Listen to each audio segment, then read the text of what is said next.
अस्सलाम वालेकुम dear students, मैं मोहम्मद कैस अली खान हूं और आप यूट्यूब चैनल देख रहे हैं जिसके ऊपर मैं वीडियोस अपलोड करता हूं मैट्रिक और इंटरमीडिएट के डिफरेंट सब्जेक्ट्स के। डियर स्टूडेंट्स, हमने 9th क्लास की केमिस्ट्री का सेकंड चैप्टर स्टार्ट किया है। इससे पिछले लेक्चर के अंदर हमने प्रोटॉन और इलेक्ट्रॉन इन दोनों की डिस्कवरी डिस्कस कर ली है। इस लेक्चर के अंदर हमने स्टडी करना है डिस्कवरी ऑफ न्यूट्रॉन को और उसके साथ डिस्कवरी ऑफ न्यूक्लियस को। काफी इंपॉर्टेंट है दोनों, तो स्टार्ट करते हैं इसको हम। यहाँ पे हमारे पास है डिस्कवरी ऑफ न्यूट्रॉन्स।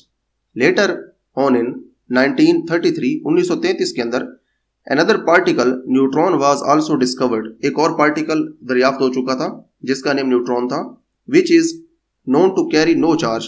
इसके ऊपर कोई चार्ज नहीं होता, ठीक है। The mass of a neutron is almost the same as that of a proton। जो न्यूट्रॉन होता है इसका मैस प्रोटॉन के मैस के जितना ही होता है, ठीक है। दोनों का मैस बराबर होता है, प्रोटॉन और न्यूट्रॉन का। These three particles, ये जो तीन पार्टिकल्स हैं, तीन ज़रात हैं, यानी कि electron, proton and neutron, were given the name fundamental particles। इनको फंडामेंटल पार्टिकल्स कहा गया, यानी कि बुनियादी पार्टिकल्स इन तीनों को कहा गया। And are shown to be present in all atoms, और ये जाहिर किया गया कि ये तमाम एटम्स में मौजूद होते हैं, ठीक है, except ordinary hydrogen which does not have a neutron. सिवाय जो आपके पास ऑर्डिनरी हाइड्रोजन होती है, आम हाइड्रोजन होती है, उसके अंदर न्यूट्रॉन मौजूद नहीं होता, ठीक है। हाइड्रोजन के जो बाकी आइसोटोप्स होते हैं उनके अंदर न्यूट्रॉन्स होते हैं, लेकिन जो ऑर्डिनरी हाइड्रोजन होती है, जो आमतौर पे आप हाइड्रोजन देखते हैं, उसके अंदर न्यूट्रॉन्स नहीं होते, ठीक है। Irrespective of the fact that these atoms behave very different from one and other. इस हकीकत के बावजूद ये जो आपके पास एटम्स होते हैं एक दूसरे से बहुत मुख्तलिफ तरीके से बिहेव करते हैं, ठीक है। इट वॉज हाउएवर, ताहम, it was also shown that the number of these particles is different in different atoms. उसके बाद ये जाहिर किया गया या फिर ये जाहिर हुआ कि ये जो आपके पास पार्टिकल्स होते हैं, इलेक्ट्रॉन्स, प्रोटॉन्स, न्यूट्रॉन्स, इनकी तादाद मुख्तलिफ एटम्स के अंदर मुख्तलिफ होती है, ठीक है। After the discovery of these particles a very important question arose as to how these particles are arranged in a tiny place called atom. तो इसके बाद इनकी जो डिस्कवरी थी उसके बाद ये सवाल पैदा हुआ कि ये जो पार्टिकल्स होते हैं, ये बहुत ही छोटी चीज जो होती है एटम, उसके अंदर कैसे इनको अरेंज किया जाता है। इन अदर वर्ड्स, दूसरे अल्फाज में, what is the structure of an atom. जो एटम है उसका स्ट्रक्चर क्या है, ठीक है। ये भी सवाल पैदा हो गया। ये जो सवाल है इसका हमने जवाब अब यहाँ पे देना है, ठीक है जी। उसके बाद नेक्स्ट हमारे पास डिस्कवरी है न्यूक्लियस की। अब ये हमने देखना है कि न्यूक्लियस है ये कैसे डिस्कवर हुआ। लॉर्ड रदरफोर्ड इन 1911 के अंदर रदरफोर्ड ने क्या किया, provided answer to this question. उसने इस सवाल का जवाब दिया। He carried out a remarkable experiment in which he hit a stream of special type of particles, जिसके अंदर उसने एक स्ट्रीम जो है वो स्पेशल टाइप ऑफ पार्टिकल्स की वो उसने हिट की। किसके साथ हिट की, यानी कि उसने एक जो पार्टिकल्स हैं उसकी उसने स्ट्रीम बना दी और उस स्ट्रीम को उसने हिट किया a very thin gold foil के साथ, ठीक है। सोने की एक बहुत ही पतली फॉइल थी, बहुत ही पतली थी सोने की फॉइल थी, उसके साथ उसने हिट किया इन पार्टिकल्स को।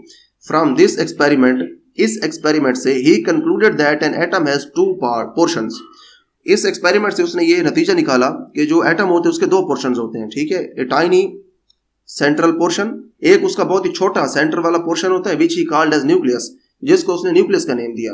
And A relatively large area surrounding this, और इसके मुकाबले में बड़ा एरिया होता है जो कि इसके इर्द गिर्द मौजूद होता है, which he called extra nuclear portion, जो कि एक्स्ट्रा न्यूक्लियर पोर्शन यानी कि न्यूक्लियस के अलावा जो पोर्शन है एटम का, उसको उसने कहा था कि एक्स्ट्रा न्यूक्लियर पोर्शन है। It was also discovered that almost all the mass of an atom is concentrated in the nucleus. ये भी डिस्कवर किया गया, ये भी दरियाफ्त किया गया कि जो एटम है इसका तकरीबन सारा जो मास है वो न्यूक्लियस के अंदर ही कंसंट्रेटेड है, यानी कि इसका सारा मास न्यूक्लियस में ही मौजूद है।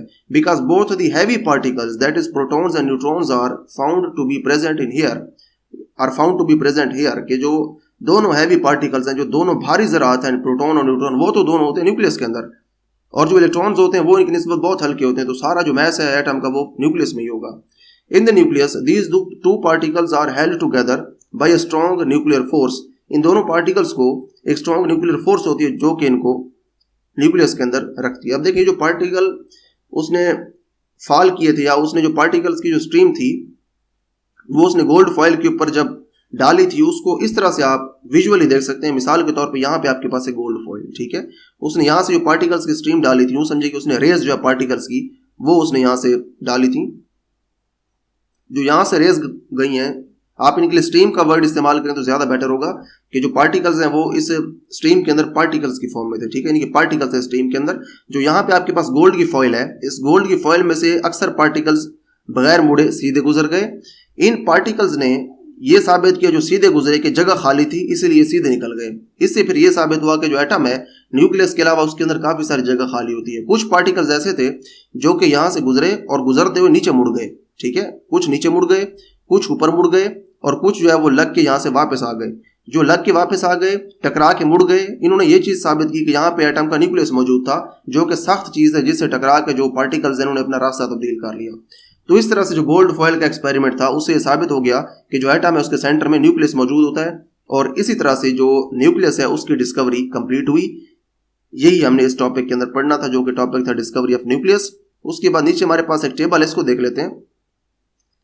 इस टेबल के अंदर हमारे पास पार्टिकल्स हैं तीनों, इलेक्ट्रॉन, प्रोटॉन, न्यूट्रॉन। उसके बाद इनके ऊपर चार्ज है और उसके बाद इनका मैस आगे दिया हुआ है, ठीक है। जो इलेक्ट्रॉन और प्रोटॉन है इन दोनों के ऊपर अगर आप देखें तो चार्ज दोनों के ऊपर सेम है। फर्क है सिर्फ और सिर्फ साइन का। इलेक्ट्रॉन के ऊपर नेगेटिव चार्ज है और जो प्रोटॉन है इसके ऊपर पॉजिटिव चार्ज है, ठीक है। और उसके बाद न्यूट्रॉन है, इसके ऊपर कोई चार्ज नहीं है, इसीलिए यहाँ पे लिखा हुआ है 0.0।